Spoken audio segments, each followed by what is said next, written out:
Assalamualaikum warahmatullahi wabarakatuh. Syekh Abdul Qadir Al-Jailani adalah seorang waliullah yang masyhur. Beliau memiliki ilmu yang luas dan juga memiliki banyak karomah atas izin Allah Subhanahu wa Ta'ala. Syekh Abdul Qadir mengaku pernah mengembar seperempat abad ke berbagai negara. Selama itu pula, dia hanya memakan tumbuh-tumbuhan dan meminum air sungai. Dia bahkan dapat bertahan tanpa minum selama 1 tahun. Al-Manawi pernah berkata, di antara keramat Syekh Abdul Qadir ketika masih bayi tidak mau menyusu kepada ibunya setiap siang tiap Ramadan, dan seumur hidupnya Lala tidak pernah menjatuhkan kotoran kepada dia. Selain itu, Syekh Abdul Qadir pun juga memiliki gelar Sultanul Aulia atau rajanya para wali. Lantas, bagaimana asal mula Syekh Abdul Qadir mendapatkan gelar rajanya para wali? Simak ulasannya sampai akhir hanya di channel Lensa Aswaja.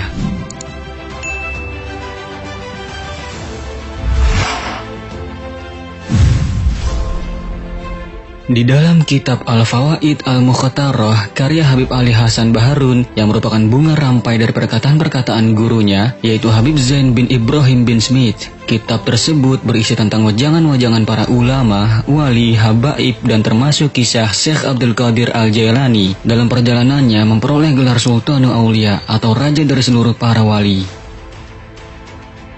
Di waktu menimba ilmu, Syekh Abdul Qadir Al-Jailani berteman dengan 2 orang yang bisa dibilang cukup cerdas dan pandai, yaitu Ibnu Saqo dan Ibnu Abi Ashrun. Pertemanan itu berlanjut hingga mereka bertiga ingin mengunjungi seorang wali yang berpangkat wali Al-Ghaus atau penghulu wali pada masa itu. Rumah wali yang ingin dikunjungi tersebut cukup jauh dari hiruk-pikuk keramaian kota. Mungkin lebih tepatnya bisa dikatakan dengan daerah pelosokan. Tapi, keinginan mereka bertiga untuk bertemu sang wali tersebut tidak terhalangkan walau jarak yang demikian jauh. Dan sudah barang tentu kunjungan mereka itu tak lepas dari maksud dan tujuan.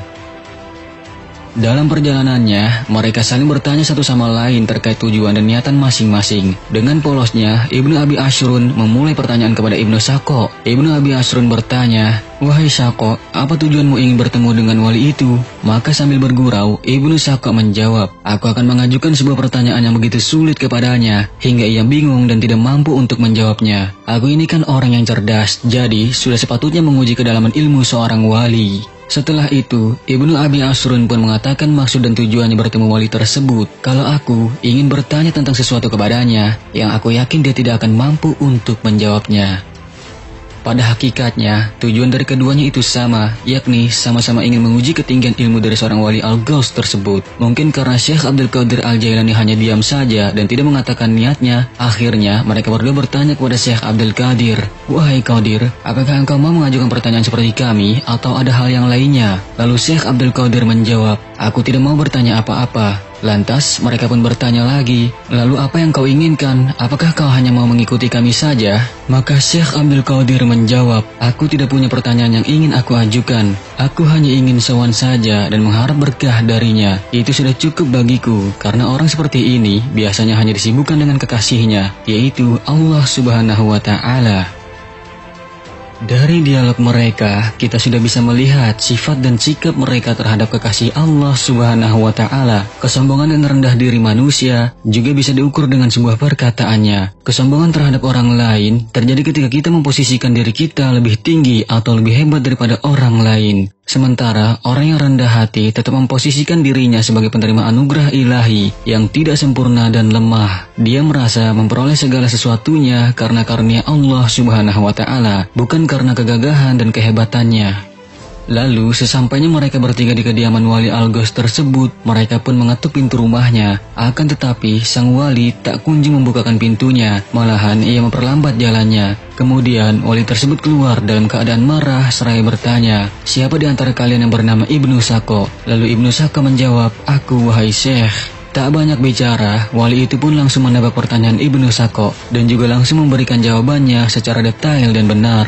Begitu pula dengan pertanyaan dan jawaban Ibnu Abi Ashrun. Setelah itu, wali Al-Ghaus itu pun langsung mengusir mereka berdua dari hadapannya. Sebelum mereka berdua beranjak dari kediamannya, wali itu mengkasyaf atau membaca lewat batin mereka berdua dengan keramahannya. Wali itu berkata, "Wahai Ibnu Saqo, dalam pandangan batinku, aku melihat ada api kekufuran yang menyala dalam tulang rusukmu. Sedangkan kamu Ibnu Abi Ashrun, sesungguhnya aku melihat dunia berjatuhan menimpa tubuhmu." Lalu sampai pada giliran Syekh Abdul Qadir Al-Jailani. Wali Al-Ghaus itu hanya memandang sekujur tubuhnya, dan tak lama kemudian ia pun berkata, "Wahai anakku Abdul Qadir, aku tahu tujuanmu kesini hanya ingin berkah dariku, dan insya Allah tujuan baikmu akan tercapai." Sebelum wali itu menyuruh Syekh Abdul Qadir pergi, wali itu berkata kepadanya, "Aku melihat kamu berkata padaku, kakiku ini berada di leher seluruh para wali di dunia ini. Sekarang pergilah anakku." Selang beberapa hari dari kejadian aneh itu, Ibnu Sako dipanggil oleh raja di negerinya dan diperintahkan untuk pergi menemui ulama Nasrani agar ia berdebat dengan para ulama pentolan-pentolan Nasrani di sana. Dalam perjalanan menuju ulama Nasrani itu, ia bertemu dengan seorang gadis cantik dari keturunan Nasrani dan jatuh cinta kepadanya. Namun hubungan cinta mereka berdua tidak direstui. Tanpa berpikir panjang, akhirnya dia menemui ayahnya dan menyampaikan kepadanya bahwa dia sungguh mencintainya dan siap berkorban apapun untuk putrinya. Akhirnya, terbuktilah perkataan wali Al-Ghaus tersebut bahwa ada api yang menyala dalam tulang rusuknya, dan itu benar. Ia telah menggadaikan agamanya dengan agama Nasrani. Sedangkan Ibnu Abi Asrun diberi jabatan oleh raja di negerinya untuk mengurusi harta wakaf dan sedekah, dan jabatan itu datang terus-menerus dari seluruh penjuru kota tersebut. Kemudian dia sadar bahwa ini merupakan doa dari wali Al-Ghaus tersebut. Sementara itu, Syekh Abdul Qadir Al-Jailani mendapatkan makam tertinggi dari Allah Subhanahu wa Ta'ala berkat sikap rendah dirinya kepada seorang wali, dan beliau diangkat menjadi raja dari seluruh para wali di muka bumi. Lalu pada saat ketika mengajar muridnya, dia pun pernah berkata seperti apa yang dikatakan oleh wali Al-Ghaus tersebut, "Kakiku ini berada di atas lehernya seluruh para wali." Dan ketika Syekh Abdul Qadir mengatakan itu, maka perkataannya didengar oleh seluruh wali di penjuru dunia. Lalu mereka para wali berikrar dengan mengatakan, "Sami'na wa ata'na."